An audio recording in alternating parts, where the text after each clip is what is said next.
The history of what is today the Philippines started with the arrival of its first humans. It is believed they used rafts or boats around 60,000 years ago, with groups of diverse people settling in the archipelago. Some of these groups started to develop and expand into bigger settlements, and in the next thousands of years, they evolved into what some scholars believe to be considered early states. Austronesians and afterwards speakers of the Malayo-Polynesian languages began to arrive in successive waves beginning about 4000 BC. According to the existing evidence, a jade culture existed on these lands, starting with the Neolithic era. By 1000 BC, it is believed that the inhabitants of the archipelago had developed into 4 distinct kinds of people: tribal groups, warrior societies, the petty plutocracy, and the harbor civilizations.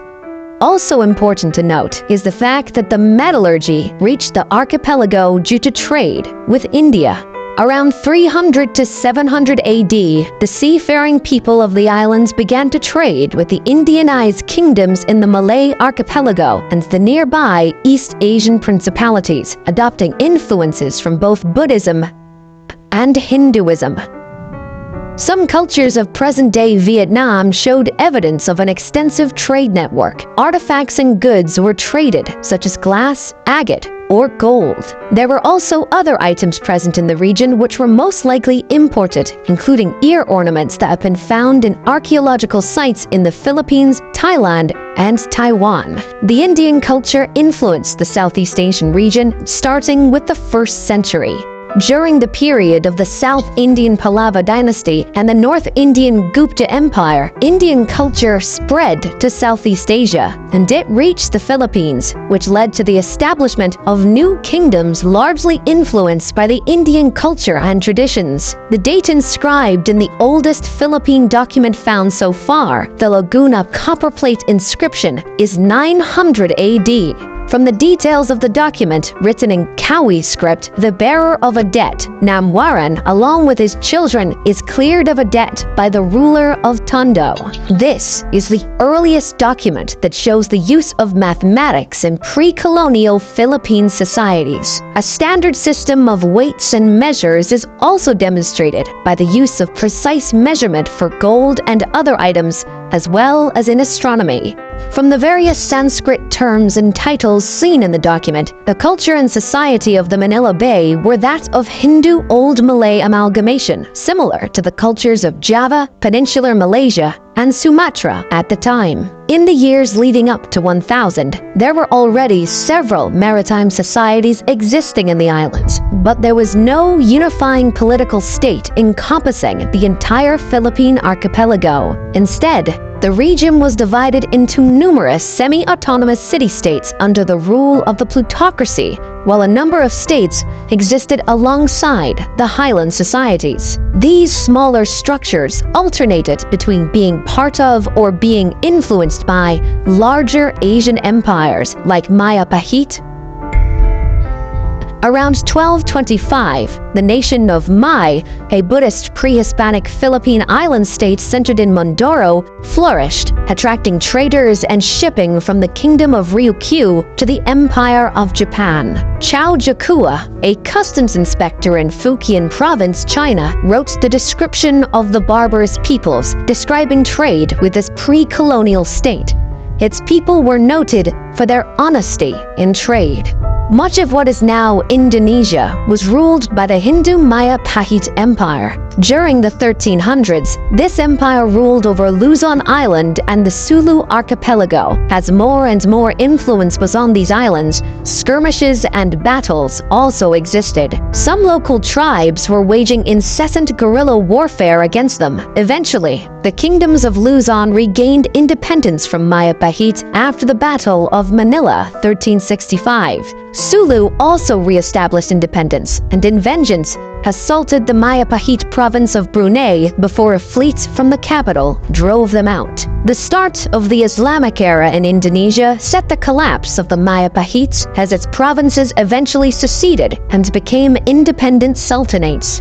In 1380, Makdum Karim, an Arab trader born in Johor, arrived in Sulu from Malacca and brought Islam to the Philippines. Additionally, Sharif ul Hashim, an Arab Muslim explorer, established the Sultanate of Sulu by converting its previous ruler, the Hindu king Raja Baguinda, to Islam and then marrying his daughter. The Sultanate of Maguindanao rose to prominence at the end of the 15th century. Meanwhile, the religion was introduced to the area by Muslim missionaries and traders from the Middle East, Indian, and Malay regions who propagated Islam to Sulu and Maguindanao. As before, when Buddhist and Hindu cultures influenced the archipelago, the same case happened with the Muslim culture. Upon the secession of Brunei from the Majapahit Empire, they imported the Arab emir from Mecca, Sharif Ali, and became an independent sultanate. The new religion started to grow roots in the Philippines through conquest and conversion of local leaders in the next decades. Moreover, Islam was further strengthened by the arrival to the Philippines of traders and proselytizers from Malaysia and Indonesia. In 1521, the Spanish reached the archipelago through the expedition around the world led by Portuguese-born Spanish explorer Ferdinand Magellan. Claiming the islands he saw for the Spanish Empire, he established friendly relations with some of the local leaders and converted some of them to Roman Catholicism. Because the Philippines are a large archipelago, the Spaniards started to explore many islands. However, the explorer Ferdinand Magellan was killed during the Battle of Mactan against the local ruler Lapu-Lapu. Over the next several decades, other Spanish expeditions were dispatched to the islands. In 1543, an expedition was led to the islands, naming them Philippines, in honor of Philip of Austria, who became Philip II of Spain on January 16, 1556. The name was then extended to the entire archipelago later on in the Spanish era. European colonization began in earnest when Spanish explorer Miguel López de Legazpi arrived from Mexico in 1565 and formed the first European settlements in Cebu. Through diplomatic and military annexation of some lands, incorporating local states including the Kingdom of Tondo, the Spaniards established Manila as the capital of the Spanish East Indies. In 1578, the Castilian War erupted between the Christian Spaniards and Muslim Bruneians over control of the Philippine archipelago. The Christian troops were so diverse due to generally being made up of people under the Spanish rule, including Native Americans, namely Aztecs, Mayans, and Incans, who were gathered and sent from Mexico and South America to be led by Spanish officers that had worked together with native Filipinos in military campaigns across Southeast Asia. The Muslim side was also very diverse though. They were supported by the Ottoman Empire, with their troops consisting of Malay warriors and expeditionary forces sent by the Ottomans, which included mainly Turks, Egyptians, Swahilis, Somalis, Indians, and others. The conflict ended with a status quo antebellum. Just 20 years after the conquest of Luzon, remarkable progress existed in the work of colonization of the islands and the spread of Christianity.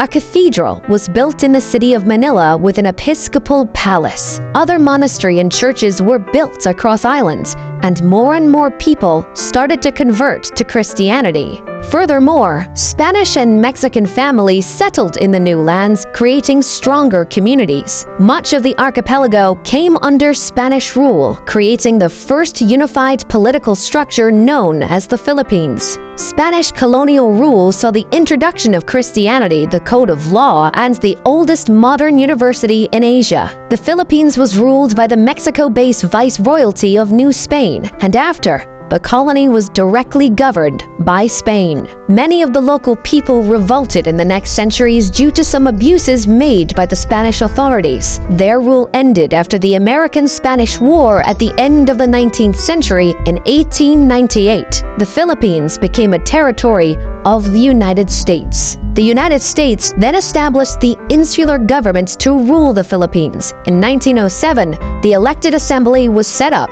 with popular elections. The U.S. promised independence in the Jones Act to the country, and the Philippine Commonwealth was established in 1935 as a 10-year interim step period to full independence. But before gaining total freedom, in 1942, during World War II, the Philippines was occupied by Japanese forces. By 1945, the U.S. liberated the Philippines, and the Treaty of Manila in 1946 established an independent Philippine Republic. The period of their independence was marked by internal skirmishes and a smaller period of dictatorship, but also huge progress and development, with Manuel Roxas becoming the first president of the Independent Republic of the Philippines. The United States seceded its sovereignty over the Philippines on July 4, 1946, as scheduled. However, the Philippine economy remained highly dependent on United States markets. Roxas died suddenly of a heart attack in April 1948, and the Vice President Elpidio Quirino ruled the country until 1953. Some communist partisans existed in the islands but were defeated in the 50s. Additionally, an important event happened in the middle of the 1960s. Ferdinand Marcos took power in 1965 and ruled until 1986. This era included the final years of the Third Republic from 1965 to 1972, and the Philippines under martial law 1972 to 1981. His reign was marked by dictatorship and instability. In 1986, Ferdinand Marcos was removed from power and replaced by Maria Corazon Aquino. Up to the present day, 5 other presidents ruled the Philippines.